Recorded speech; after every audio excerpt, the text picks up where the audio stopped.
Prions, mes bien-aimés, notre Seigneur et notre Roi. Nous venons à tes pieds, Seigneur, tout déposer. Parce que, Seigneur notre Dieu, nous reconnaissons ta grandeur. Nous t'appartenons, Seigneur. Tu nous donnes de partager ta parole. Seigneur, nous venons, sachant, Seigneur, que ton esprit est à l'œuvre. C'est pourquoi, Seigneur, je vais recommander entre tes mains tous mes bien-aimés qui vont écouter cette vidéo, tous mes bien-aimés qui vont la regarder, tous mes bien-aimés, oui, qui vont s'en inspirer pour aller encore plus loin avec toi, Seigneur. Merci de les bénir. Merci de poser ta main sur chacun, Seigneur notre Dieu, notre Roi. Oui, nous prions pour que nous soyons renouvelés dans notre intelligence. Seigneur notre Dieu, notre Roi. Nous prions pour que ta lumière nous éclaire.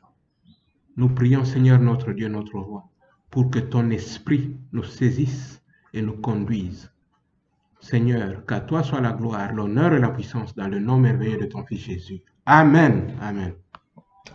Voilà, mes bien-aimés frères et sœurs en Christ, je vous salue dans le nom du Seigneur.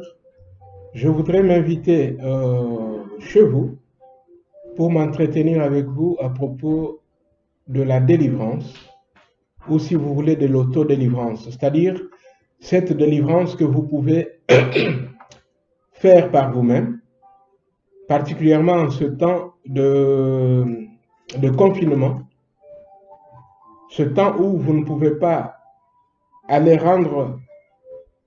aller à l'église, voir l'homme de Dieu, voir vos frères et sœurs en Christ, parler, donc leur parler, chercher à ce qu'ensemble, ils prient pour vous et ils prient avec vous.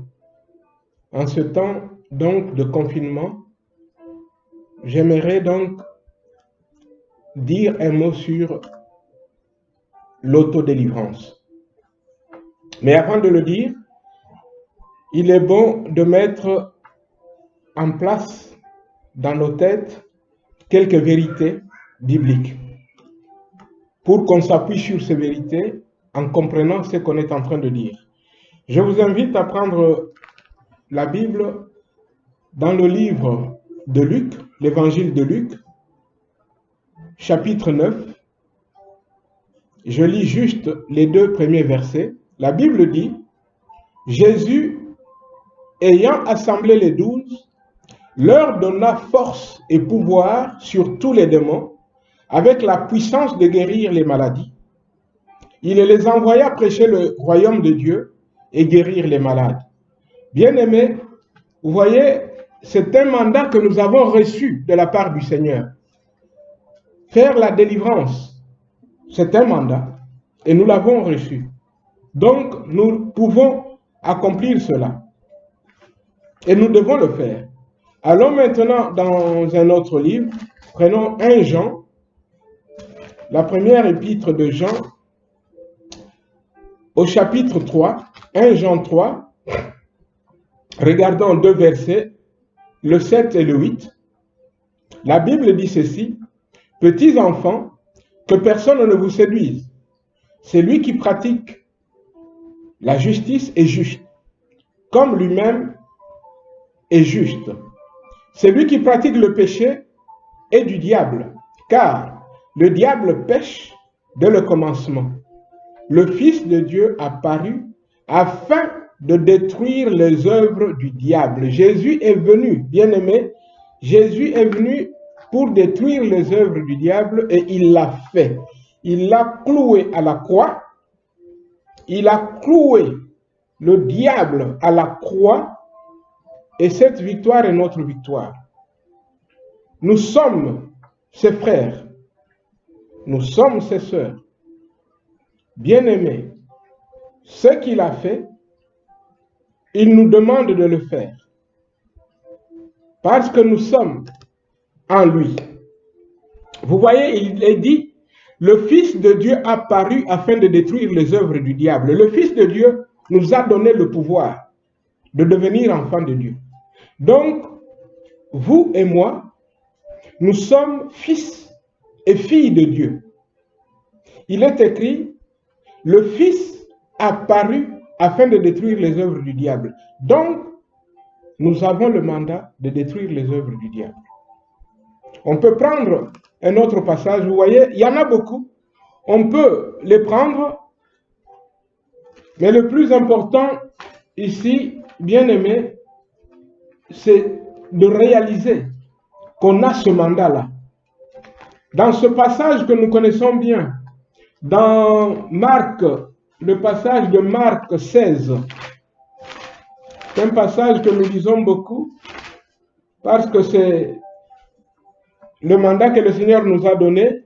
On me dit, Marc 16, je vais lire encore deux versets, le 17 et le 18, il est écrit, « Voici les miracles qui accompagneront ceux qui auront cru.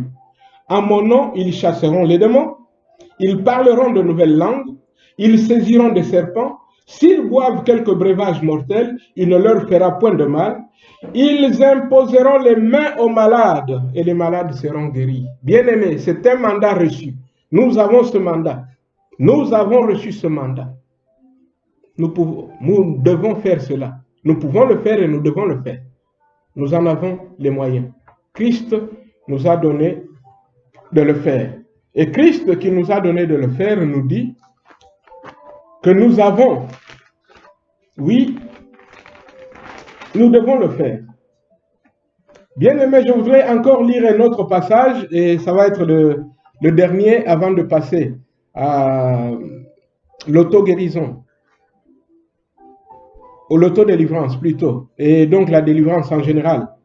Avant de passer, je prends un dernier passage au Luc, l'évangile de Luc au chapitre 10. La Bible dit ceci, je lis du 17 au 19. Les 70 revinrent avec joie, disant, « Seigneur, les démons même nous sont soumis en ton nom. » Jésus leur dit, « Je voyais Satan tomber du ciel comme un éclair. Voici, je vous ai donné le pouvoir de marcher sur les serpents et les scorpions et sur toute la puissance de l'ennemi, et rien ne pourra vous nuire. » Nous avons reçu le mandat de marcher sur toute la puissance de l'ennemi et rien ne peut nous nuire.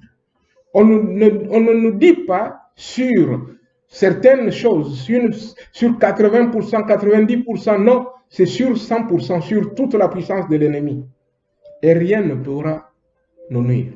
Bien aimé, vous voyez, à partir de ces quelques passages qu'on a lus, on comprend donc que c'est un mandat reçu du Seigneur. Le Seigneur qui nous en a donné ce mandat est celui qui nous en donne la provision pour accomplir ce mandat. Maintenant, comme on a peu de temps, regardons l'autodélivrance ou la délivrance. Mais comme c'est vous-même qui devez la faire cette fois-ci, c'est l'autodélivrance. Bien-aimés, nous avons besoin d'être délivrés de tout ce qui nous empêche de vivre réellement notre vie d'enfant de Dieu.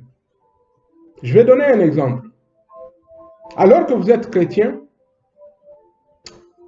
vous n'arrivez pas, par exemple, à contrôler la colère. Vous avez besoin d'être délivré de la colère. Alors que vous êtes enfant de Dieu, vous n'arrivez pas à maîtriser la peur. Quand il y a la peur, vous perdez tous les moyens. Vous avez besoin d'être délivré de la peur. Nous avons besoin d'être délivrés de tout ce qui nous empêche de vivre notre vie d'enfant de Dieu. La liste est longue, on peut continuer. Mais vous avez compris, nous avons tous besoin, sur un domaine ou un autre, d'être délivrés. C'est à chacun de nous, c'est donc à chacun de nous de savoir s'arrêter un moment, se regarder, se dire, ah, je n'ai pas le contrôle sur ça, ou bien ceci me dérange, ceci m'emprisonne. J'ai besoin d'être délivré, de sortir de cette prison. Et donc, j'ai besoin de la délivrance, de l'autodélivrance. il y a des points de l'autodélivrance ou de la délivrance en général. Bien-aimé, le premier point de la délivrance, c'est la repentance. On doit revenir à Dieu parce qu'on s'est éloigné de lui. C'est quoi la repentance? La repentance, c'est un changement définitif de préférence. J'étais en train de marcher, m'éloignant de Dieu. Dieu est là, moi j'allais dans l'autre direction, laissant Dieu derrière, vivant ma vie comme je l'entends, ne m'occupant pas de ce que la volonté de Dieu. Bien-aimé, mais parce que je suis saisi par l'amour de Dieu, à un moment, je m'arrête, je fais demi-tour, je me décide de revenir à Dieu. Bien-aimé, c'est ça le début de la repentance. Un retour, un demi-tour, on revient à son Père. On a compris qu'on allait dans le mur. Bien-aimé, cela est très important. Et cette repentance a des étapes. Pour qu'elle soit vraie, pour qu'elle soit réelle, il y a des étapes. La première étape de la repentance, bien-aimé, c'est qu'il faut reconnaître son péché. Je dois reconnaître, moi, oui, que j'ai péché. Parce que si je ne le reconnais pas, il me sera impossible de revenir. Je vais revenir pourquoi? Parce que je n'ai rien fait. Vous voyez, je dois reconnaître mon péché. Bien-aimé, après avoir reconnu son péché, il faut l'avouer. Il faut le confesser. Je vous dirais même le confesser avec sa bouche, le proclamer. Sa conscience entend encore en profondeur. Le diable l'entend. Le ciel l'entend. Je l'avoue. Bien-aimé, après avoir avoué, on décide d'abandonner. J'ai reconnu, j'ai avoué et je prends la décision d'abandonner. La quatrième étape de la repentance, c'est que je repars s'il est possible de réparer. Je m'explique. Bien-aimé, si je t'ai fait du mal, je peux me repentir. Mais réparer est nécessaire, c'est-à-dire je viens auprès de toi, je viens te demander pardon. Je répare ce que j'ai fait, je répare ce que j'ai abîmé dans ton cœur. Si je t'ai volé 1000 euros, bien-aimé, il ne suffit pas, il ne s'agit pas seulement de venir te dire « Pardonne-moi, je t'avais volé ». Non. Réparer, c'est aussi te ramener les 1000 euros. Te dire « Voici ce que je t'avais volé. Excuse-moi, pardonne-moi ». Vous voyez, bien-aimé, il y a encore une cinquième étape. La cinquième étape, c'est que on a réparé, mais maintenant, désormais, on va combattre ce péché. C'est-à-dire, on va se battre contre cela. Bien-aimé, c'est très important. Nous avons parlé donc du premier point qui était la repentance. Après s'être repenti, je précise et je dis pour de vrai, parce qu'il y a une fausse repentance. Je donne un exemple d'une fausse repentance. C'est un simple regret. Je rentre dans un magasin, je vole. Je ressors, on ne m'a pas attrapé. Je m'en vais. Je rentre dans un autre magasin, je vole, je sors, mais avant de sortir, voilà qu'il y a un vigile qui vient, il m'arrête, monsieur, vous avez volé. Voilà, la caméra vous a vu, venez voir. Et puis je commence à pleurer, je dis, oui, pourquoi je l'ai fait? Dieu, pourquoi je l'ai fait? Pardonne-moi. Mais bien aimé, là, ce n'est pas de la vraie repentance, parce que je pleure parce qu'on m'a arrêté. Si on ne m'avait pas arrêté, je n'aurais pas pleuré, j'aurais continué ce que je faisais. Vous voyez, il y a de la fausse repentance. Mais nous parlons de la réelle repentance, ce qu'on a détaillé tout à l'heure.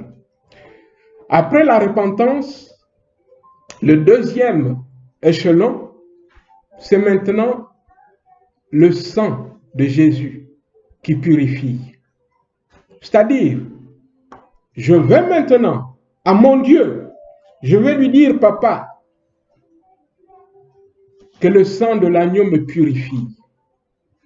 La repentance, la purification par le sang de Jésus. Et pour cela, regardons donc ce passage de 1 Jean 1. Je commence au verset 6. 1 Jean 1, 6. Si nous disons que nous sommes en communion avec lui et que nous marchons dans les ténèbres, nous mentons et nous ne pratiquons pas la vérité. Mais si nous marchons dans la lumière, comme il est lui-même dans la lumière, nous sommes mutuellement en communion et le sang de Jésus, son Fils, nous purifie de tout péché. Si nous disons que nous n'avons pas de péché, nous nous séduisons nous-mêmes et la vérité n'est point en nous. Si nous confessons nos péchés, il est fidèle et juste pour nous les pardonner et pour nous purifier de toute iniquité. Bien-aimés, quand on a confessé son péché, quand on s'est repenti, maintenant on dit au Père, Père, que le sang de l'agneau me purifie. Amen. Et le sang de Jésus, son Fils, est là. Il va nous purifier. Bien-aimés, après la purification par le sang de Jésus, le troisième échelon, c'est qu'on prend maintenant la parole de Dieu. On proclame par l'autorité de la parole, on chasse les démons. Je me suis repenti. Je suis net avec mon Père. Il n'y a plus rien du diable en moi. Le sang m'a purifié. Le diable ne peut plus rester. Les démons ne peuvent plus rester. Rien ne peut plus résister. C'est pourquoi là, j'ordonne avec la parole. J'ai dit, diable, démon, allez-vous-en. Ils partent. Parce que tout simplement, ils ne peuvent plus s'accrocher. C'est une question de droit. Le diable s'accroche parce que tu lui dois quelque chose, tu lui es redevable. Et là, même Dieu, ton Père, n'intervient pas. Dieu regarde jusqu'à ce que tu répares. Et quand tu as réparé, tu as fait ce qu'on vient de dire, le diable n'a plus le droit et le diable s'en va. Tu lui ordonnes de partir, il s'en va. C'est très clair, ça doit être très clair. La repentance, la purification par le sang de l'agneau, l'autorité de la parole, on commande, le diable s'en va. Bien-aimé, le quatrième échelon, c'est que quand le diable est parti, la maison ne doit pas rester vide. La maison doit être meublée. Regardons dans Matthieu, le livre de Matthieu, Matthieu au chapitre 12. Matthieu chapitre 12, je commence rapidement au verset 43. Lorsque l'esprit impur est sorti d'un homme, il va par des lieux arides, cherchant du repos, et il n'en trouve point. Alors il dit, je retournerai dans ma maison d'où je suis sorti, et quand il arrive, il la trouve vide, balayée et ornée. Il s'en va et il prend avec lui 7 autres esprits plus méchants que lui. Ils entrent dans la maison, s'y établissent, et la dernière condition de cet homme est pire que la première. Il en sera de même pour cette génération méchante. Bien-aimés, quand le diable a été chassé, Jésus dit, il va partir. Il cherche là où trouver du repos, il ne l'en trouve pas. Bien-aimé, il va revenir. Mais quand il revient, qu'il ne trouve pas la maison vide. Il faut qu'il trouve la maison occupée. Occupée par qui? Occupée par la parole de Dieu. Que le Seigneur, sa parole occupe nos cœurs. Quand la maison est occupée, meublée, et qu'il y a le Seigneur qui trône dans la maison, bien aimé, les démons ne peuvent plus rien. Mais si malheureusement ils trouvent la maison inoccupée, bien balayée, bien propre, ornée, mais inoccupée, le diable, les démons vont chercher du renfort. Et ils vont revenir en nombre. Et Jésus dit que la condition sera encore pire. Voilà ce qu'il ne faut pas accepter. C'est pourquoi, quand nous avons fait l'autodélivrance, bien-aimés, veillons à ce que la maison que nous sommes soit occupée désormais par Dieu, par la présence de Dieu. Mais, pour terminer, je précise, il est bon d'ajouter un élément. Bien-aimé, la parole de Dieu dit qu'il y a certains démons qui ne partent que par le jeûne et la prière. Amen. Par le jeûne et la prière. Jésus le dit, je lis un seul verset, Matthieu 17, le verset 21 me dit, mais cette sorte de démon ne sort que par la prière et par le jeûne. Cela veut dire, mes bien-aimés, que deux fois, on peut ressentir le besoin, et il faut le faire, de jeûner, de prier, pour plus d'efficacité dans la délivrance. Soyez réconfortés par ces quelques paroles et que le Seigneur vous soutienne. Dans le nom précieux de notre Seigneur et Sauveur, Jésus. Amen. Au revoir mes bien-aimés, et à très bientôt.